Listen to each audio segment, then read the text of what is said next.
दोस्तों आपका 13 फरवरी को कक्षा 11वीं का जीव विज्ञान बायोलॉजी का वार्षिक परीक्षा का पेपर है। लगातार दोस्तों मैं आपको क्या है सब्जेक्ट वाइज सब्जेक्ट तैयारी कराते जा रहा हूं।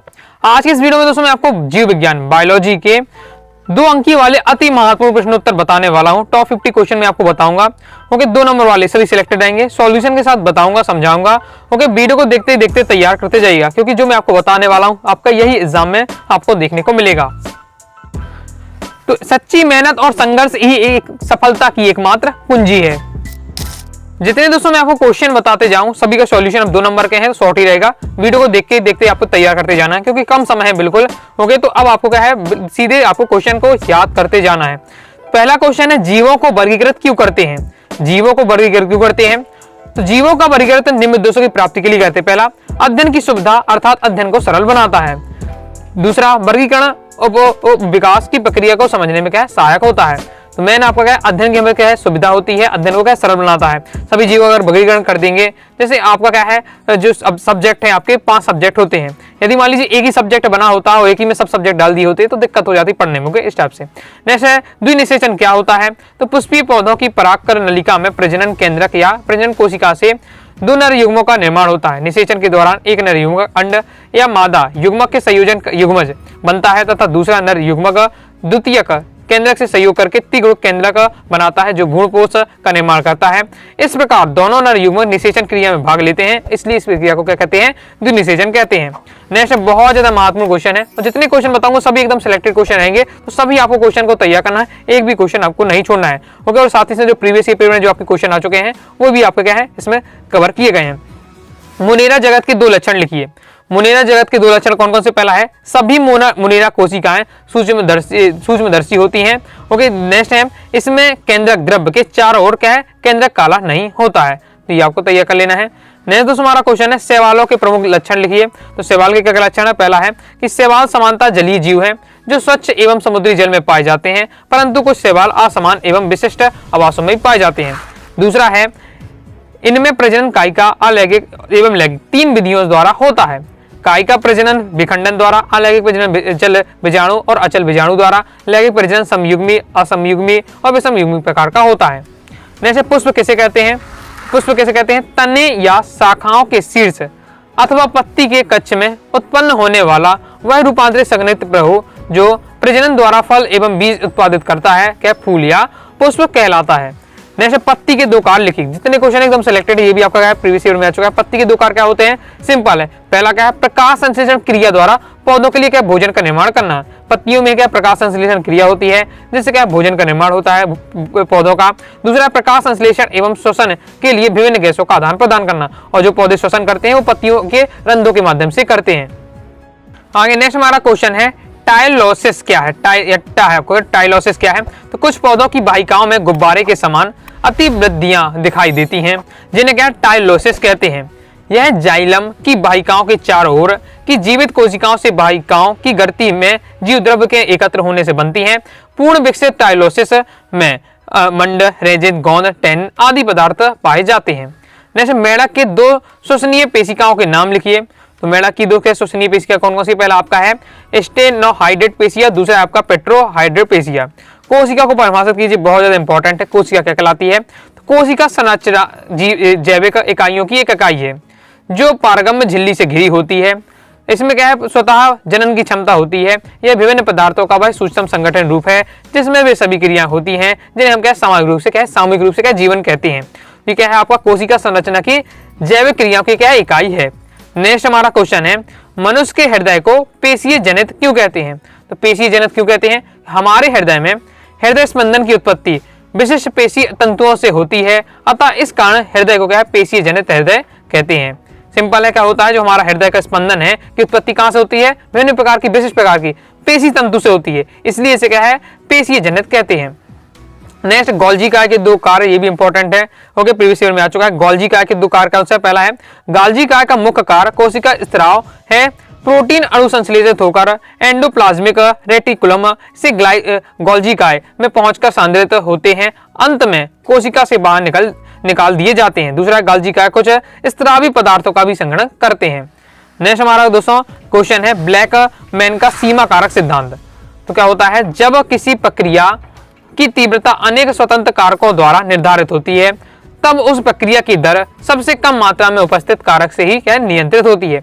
ये आपका दिया हुआ है जो इन्वर्टेड कॉमा के अंदर बताया जा रहा है ब्लैकमैन का सीमा कारक सिद्धांत। पेपर में जितना लिखना है 2 नंबर का क्वेश्चन आपका रहता है, तो जितना आपको लिखना है जिस हिसाब से वही आपको पूरा बताया जा रहा है। वृद्धि कैसे कहते हैं, ओके, तो हम सबसे जानते हैं वृद्धि क्या होती है, वृद्धि का बढ़ना, ओके, किसी भी चीज का बढ़ना में वृद्धि है, चाहे आपको आपका हमारा शरीर बढ़ रहा हो या पौधों बढ़ रहे हैं, ओके, लेकिन अब जानते तो हैं वृद्धि क्या है, लेकिन लिखेंगे किस प्रकार से, तो लिखने का तरीका है पादप व जीवों के आकार, आयतन, भार तथा जीव द्रव में अनुक्रमणीय बढ़ोतरी को हम क्या कहते हैं, वृद्धि कहते हैं। तो मैंने शब्द है अनुक्रमणीय बढ़ोतरी। यदि कोई पादप या जीव हो उसका आकार, आयतन, भार ये सब बढ़ रहा है, कैसे अनुक्रमणीय बढ़ोतरी हो रही है, तो हमारा वृद्धि कहलाएगा। फिर नेक्स्ट हमारा क्वेश्चन है जैव क्षमता से आप क्या समझते हैं। जैव क्षमता क्या है हमारा, अधिकतम निश्वासन के बाद वायु की वह अधिकतम मात्रा जो एक मनुष्य फेफड़ों से बाहर निकाल सकता है, जैव क्षमता या सजीव धारिता कहलाती है। तो क्या कहलाता है, निश्वासन के बाद वायु की वह अधिकतम मात्रा जो एक मनुष्य फेफड़ों से क्या है जितनी वायु बाहर निकाल सकता है वही उसी जैव क्षमता कहलाती है। ओके, नेक्स्ट आपको तो मैंने तो याद करके रखना है। नेक्स्ट है पेरिकार्डियो द्रव के दो कार्य, यही बहुत ज्यादा इंपॉर्टेंट है, प्रीवियस ईयर पेपर में आ चुका है, बहुत ज्यादा महत्वपूर्ण क्वेश्चन है। तो पेरिकार्डियो द्रव के क्या कार्य होते हैं, पहला है पेरिकार्डियल द्रव हृदय को बाहरी आघातों एवं घर्षण से बचाता है। दूसरा यह है हृदय को क्या सूखने से बचाता है। तो सिंपल है, ये क्या है, पहले हृदय को बाहरी आघातों से बचाता है, दूसरा हृदय को सूखने से बचाता है। ये आपके पेरिकार्डियल द्रव के कार्य। नेक्स्ट है लाइकेन क्या है, तो लाइकेन क्या होता है, देखिए जो लाइकेन बनता है वो शैवाल और कवक से मिलकर बनता है। ओके, तो शैवाल और कवक से मिलकर बनता है, तो ये आपको माइंड में रखना है। तो इसमें क्या पता है लाइकेन संयुक्त स्वपोषी और सहजीवी पादप होता है। सहजीवी पादप है, इसमें शैवाल और कवक घनिष्ठता पूर्वक जुड़कर एक ही जीव का रूप ले लेते हैं, यानी इसमें शैवाल और कवक मिलते हैं तब आपका लाइकेन की उत्पत्ति होती है। और इसका शैवाल सदस्य फाइकोकॉर्डियाट तथा कवक सदस्य माइकोकॉर्डियाट कहलाता है। नेक्स्ट हमारा आर की बैक्टीरिया के दो लक्षण, तो इसमें क्या है टीआरएनए आरएनए पाए जाते हैं। दूसरा इसमें पेप्टाइडो ग्लाइकेन से बनी कोशिका भित्ति नहीं पाई जाती है। नेक्स्ट त्रिसंलयन क्या होता है हमारा, तो त्रिसंलयन के बारे में बताया जा रहा है। जैसे द्वितीय सेशन था आपका, जैसे त्रिसंलयन भी इंपॉर्टेंट है, एक बार पढ़ लेना है। नेक्स्ट बहुत ज्यादा इंपॉर्टेंट है आपका संघ पोरीफेरा के दो लक्षण, संघ पोरीफेरा के आपके दो लक्षण दिए हैं, तैयार कर लीजिएगा।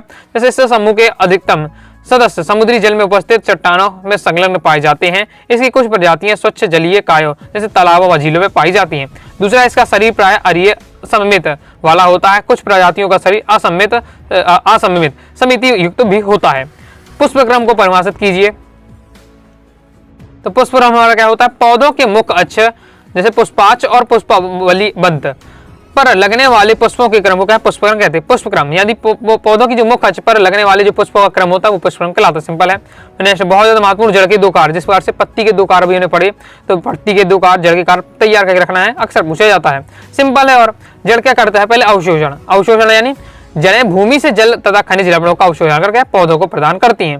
दूसरा स्थिरीकरण, जड़ें पौधों को क्या जमीन में स्थिर बनाए रखती हैं। ओके, यानी क्या है जो पौधा कोई स्थिर है, तूफान से बच रहा है, ओके हवा से बच रहा है, नहीं तो क्या पौधा गिर जाएगा। कौन उसको बचा के रखता है, जड़ बचा के रखती है। जड़ के क्या करते हैं, पौधों का पेड़ का स्थिरीकरण करती है, पौधों का करती स्थिर रखती है।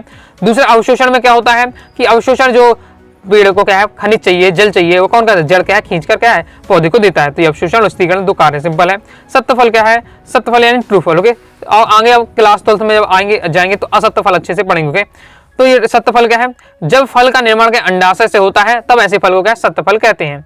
जब फल का निर्माण अंडाशय हो तब आपको क्या है वो फल सत्फल कहलाएगा, जैसे मटर सेम आदि। तने के दो कार्य, तो तने का है पौधे को तो सिंपल सहारा देता है, तो जड़ों द्वारा अवशोषित जल और खनिजों को पत्तियों तक पहुंचाता है। जो क्या है जड़ ने जो जल अवशोषित किया है, खनिज अवशोषित किए हैं, उनको क्या पत्तियों तक पहुंचाने का कार्य कौन करता है, तना करता है। और दूसरा क्या है पौधों को सहारा प्रदान करता है। बिल्कुल सिंपल है, जो नॉर्मल आप जहां जानते ही होंगे, पढ़ते ही आपको समझ में आ जाएगा। और ये बिल्कुल इजी वाले आपके अक्सर पूछ लिए जाते हैं पेपर में। अंतः प्रदत्वीय जालिका की दुकार, तो कौन कौन से है, तो यह कोशा में मैट्रिक्स को आंतरिक शक्ति प्रदान करती है। दूसरा यह कोशा के केंद्रक तथा कोशिका द्रव्य एवं बाहरी वातावरण के बीच विभिन्न पदार्थों का स्थानांतरण में भी क्या सहायता करती है। जैसे प्रोटीन की तृतीय संरचना से क्या तात्पर्य है, तो देखिए प्रोटीन के तीन आपकी संरचनाएं होती हैं। प्रोटीन की कितनी संरचनाएं होती है, तीन संरचनाएं होती हैं। और प्रोटीन के विकृतीकरण की बात करें, जो प्रोटीन की जो प्राथमिक संरचना होती है वो क्या अप्रभावित होती है, मतलब कोई फर्क नहीं पड़ता है विकृतीकरण का। क्योंकि प्रोटीन की द्वितीयक और तृतीयक संरचना का प्रभाव पड़ता है। यहाँ तृतीयक संरचना के बारे में पूछा जा रहा है, तो यह प्रोटीन की त्रिविमीय संरचना है, जिसमें पॉलीपेप्टाइड श्रृंखला अत्यधिक बलित होकर एक सघन गोलाकार और किसी अन्य आकृति की संरचना बनाती है। समानता एंजाइम भी क्या तृतीयक रचना प्रदर्शित करते हैं। जैसे किन्हीं तीन प्रकार के आपको क्या है प्रकाश संश्लेषी वर्णों के नाम लिखना है। तो प्रकाश संश्लेषी वर्ण कौन से, एक तो क्लोरोफिल है, जेंथोफिल और आपका कैटिडोनाइट है। जैसे श्वसन गुणांक क्या है, तो ये भी इंपॉर्टेंट है, तैयार करके रखना है। श्वसन गुणांक क्या है, श्वसन में विमुक्त कार्बन डाइऑक्साइड तथा अवशोषित ऑक्सीजन की मात्रा के आयतन के अनुपात को श्वसन गुणांक कहते हैं। यानी आपने क्या कितनी ऑक्सीजन छोड़ी, ओके, कितनी ऑक्सीजन आपने ग्रहण करी, इनका जो आपका आयतनों का अनुपात होगा, ओके, गैसों के आयतन का अनुपात होगा, यही आपका श्वसन गुणांक कहलाता है। ओके, सिंपल है। आगे देख लेते हैं। आगे बढ़ने से दोस्तों बताना चाहूंगा, अगर दोस्तों आप क्या है क्लास 11th बायोलॉजी सब्जेक्ट की प्रॉपर तैयारी करना चाहते हैं, ओके, पूरे इंपॉर्टेंट क्वेश्चन की जो पीडीएफ प्राप्त करना चाहते हैं, तो कोर्स ज्वाइन कर सकते हैं क्लास 12th बायोलॉजी का 9039534079 इस दिए व्हाट्सएप में मैसेज करके कोर्स के बारे में जानकारी ले सकते हैं और क्लास 11th बायोलॉजी कोर्स को ज्वाइन करके पूरा पीडीएफ मटेरियल इंपॉर्टेंट वाला प्राप्त कर सकते हैं। आगे नेक्स्ट क्वेश्चन है, वर्गीकरण के दो महत्व लिखिए। ओके, तो वर्गीकरण के महत्व पहला कि जीवों में विभिन्नता का ज्ञान होता है, साथ ही जीवों की उत्पत्ति और परस्पर संबंधों का ज्ञान होता है। सिंपल, जिस बार से आपको 2 लाइन में बताना शॉर्ट में बिल्कुल रहने वाला है। जैसे कवक मूल किसे कहते हैं, अनेक कवक प्रजातियां उच्च वर्गीय पौधों की जड़ों के साथ एक सहजीवी संबंध स्थापित कर उन्हें लाभान्वित करती है, जैसे क्या सहजीवी संबंध कवक मूल भी कहलाता है। नेक्स्ट हमारा क्वेश्चन है, विषम बीजाणुता को आपको क्या परिभाषित करना है। पौधों के दो विभिन्न आकार, संरचना एवं कार्य वाले स्पोर बनने की क्रिया हमारे के विषम बीजाणुता कहलाती है। जिसमें के उदाहरण के लिए जैसे आपका सिलिजेनिला हो गया, मार्सिलिया होगा, ये सब आपके विषम बीजाणुता है। ओके, नेक्स्ट हमारा द्विपार्श्व सम्मिति क्या है, तो ऐसी सम्मिति जिसमें केवल एक सम्मिति तल ही जंतु को 2 समान भागों में बांट सकते हैं, द्विपार्श्व सम्मिति कहलाता है। जैसे तितली हो जाता है, खरगोश हो जाता है, मानव, ये सब आपके द्विपार्श्व सम्मिति के एग्जाम्पल है। आगे देख लेते हैं। आगे नेक्स्ट हमारा क्वेश्चन है, कूट फल को परिभाषित कीजिए। अब इससे पहले मैंने आपको क्या सत्य फल बताया, ट्रू फ्रूट बताया, अब हम क्या है फॉल्स फ्रूट देखेंगे, कूट फ्रूट। ओके, जिसे असत्य फल भी कहते हैं। जब फल का निर्माण अंडाशय को छोड़कर पुष्प के अन्य भाग किसी भाग से होता है, ऐसे फल को कूट फल कहते हैं, जैसे सेब, नाशपाती। बिल्कुल सिंपल है। यदि फल का निर्माण क्या है अंडाशय से होता है, तो वो आपको क्या है, आपका कौन सा फल कहलाएगा, सत्य फल कहलाएगा। लेकिन यदि फल का निर्माण अंडाशय को छोड़कर पुष्प के अन्य किसी भाग से होता है, तो वो आपको क्या असत्य फल कहलाएगा या कूट फल कहलाएगा, और जैसे सेब, नाशपाती हो जाता है।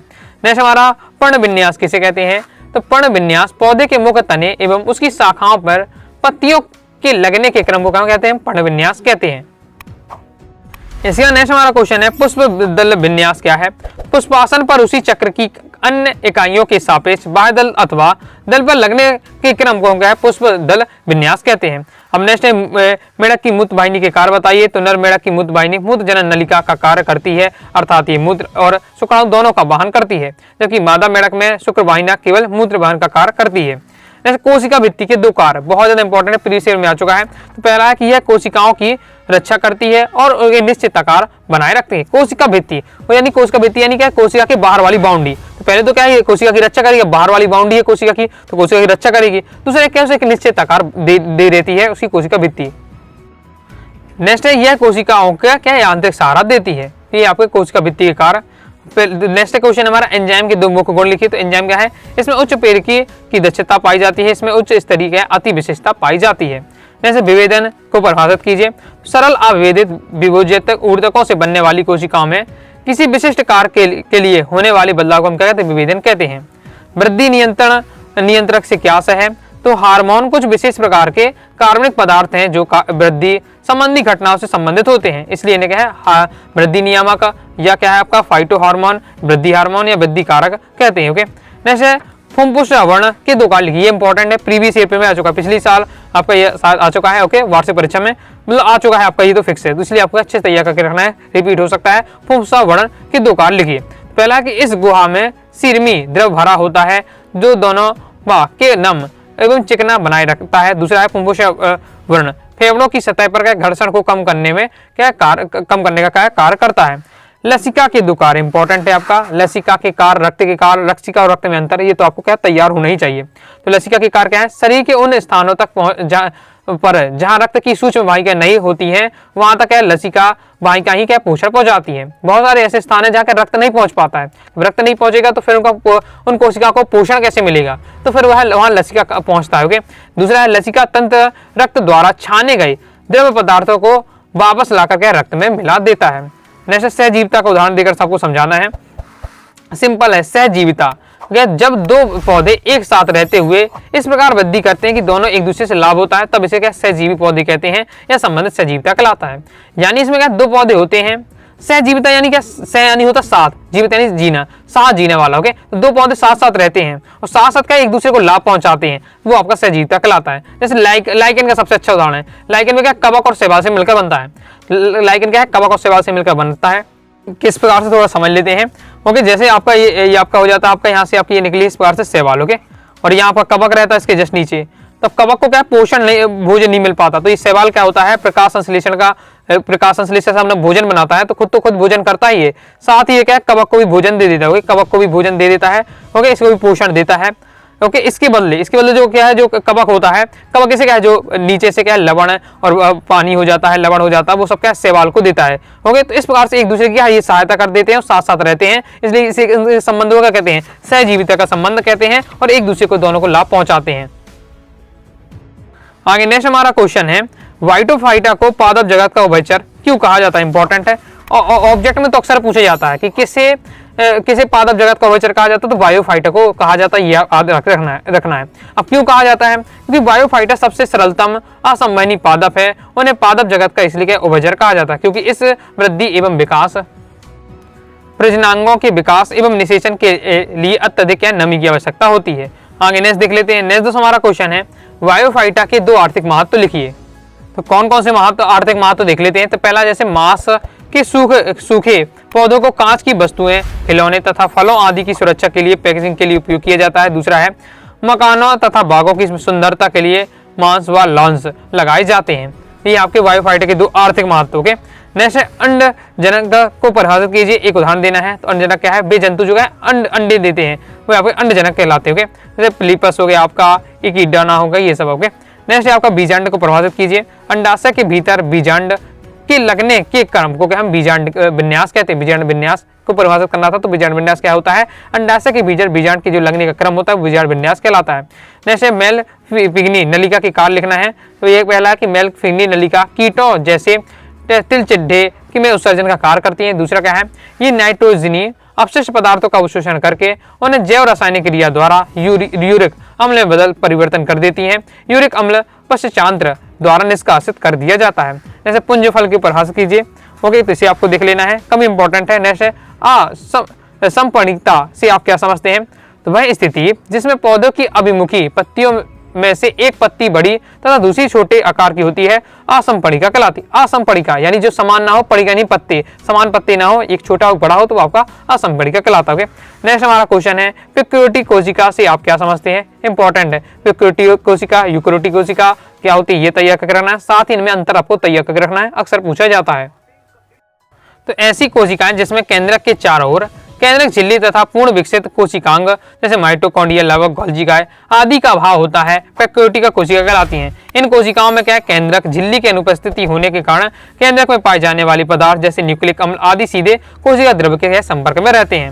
नेक्स्ट हमारा, सूत्री विभाजन को सम विभाजन क्यों कहते हैं। क्योंकि सूत्री विभाजन में जनक व संतति कोशिकाओं में गुणसूत्रों की संख्या क्या बराबर होती है। जब बराबर गुणसूत्रों की संख्या होगी, इसलिए इसे क्या सम विभाजन कहते हैं। सूत्री विभाजन को कहते हैं सम विभाजन कहते हैं। जैसे आपको ग्लाइकोलिसिस किसे कहते हैं, तो ऑक्सी तथा अनाक्सी दोनों ही प्रकार के श्वसन में प्रारंभिक चरण एक जैसे होते हैं, जिसमें ग्लूकोज के टूटने से पायरुविक अम्ल बनता है। इस क्रिया को क्या है, ग्लाइकोलिसिस कहते हैं। मतलब जब आपका ऑक्सी हो या अनाक्सी श्वसन हो, तो जो पहला चरण होता है उसमें ग्लूकोज टूट का पायरुविक अम्ल बनता है, और इस क्रिया को क्या है, ग्लाइकोलिसिस कहते हैं। यह क्रिया कोशिका द्रव्य में संपन्न होती है। ये अक्सर पूछा जाता है, ग्लाइकोलिसिस की क्रिया किस में संपन्न होती है, कोशिका द्रव्य में संपन्न होती है, वस्तुनिष्ठ में पूछा जाता है। ओके, जैसे पुनर्विभेदन को परिभाषित कीजिए। तो जब निवर्धित कोशिकाएं या ऊतकों द्वारा बनी कोशिकाएं पुनः विभाजन की क्षमता खो देती हैं, जिससे आमुख कोशिका या ऊतक विशिष्ट कार्य के अनुरूप विकसित हो जाता है, इसे क्या है, पुनर्विभेदन कहते हैं। नेक्स्ट हमारा, समस्थान से क्या तात्पर्य है, इंपॉर्टेंट देखिए, इसे भी एक बार पढ़ लीजिएगा। नेक्स्ट हमारा क्वेश्चन है, सेलिब्रोसाइनल द्रव की दो कार्य। इंपॉर्टेंट है, बहुत ज्यादा तैयार करके रखना है। पहला कि यह मेरुरज्जु और मस्तिष्का को बाहरी तीव्र झटकों और आघातों से बचाता है। दूसरा है, तंत्रिका तंत्र को क्या है, एक निश्चित आकार देता है। जैसे श्वसन को परिभाषित कीजिए। तो श्वसन एक जैसे रासायनिक क्रिया है जिसमें प्राणी ऑक्सीजन ग्रहण करते हैं तथा क्या कार्बन डाइऑक्साइड शरीर से बाहर निकालते हैं और ऊर्जा का उत्पन्न करते हैं। सिंपल आपका दिया हुआ है। तो इस प्रकार से जितने भी 2 अंकीय वाले सिलेक्टेड क्वेश्चन थे मैंने आपको सभी कंप्लीट करा दिए, तो अच्छे से आपको तैयार कर लेने हैं। ओके, एक बार और वीडियो को देख लीजिएगा और क्या है, पूरे सारे क्वेश्चन को क्या है अच्छे से आपको तैयार कर लेना है। बाकी दोस्तों आपका क्लास 11 बायोलॉजी सब्जेक्ट के इंपॉर्टेंट पूरा आपका क्वेश्चन आंसर लेना चाहते PDF 90 39 53 40 89 इस दिए व्हाट्सएप नंबर मैसेज करके आप ले सकते हैं। वीडियो पसंद आए लाइक करके सब्सक्राइब जो कर दिया। साथ ही दोस्तों टेलीग्राम चैनल व्हाट्सएप चैनल को ज्वाइन कर लीजिएगा। कोई दोस्तों डाउट आता है कमेंट से आप जरूर पूछ लीजिएगा। मिलते हैं नेक्स्ट वीडियो में, तब तक के लिए बाय बाय।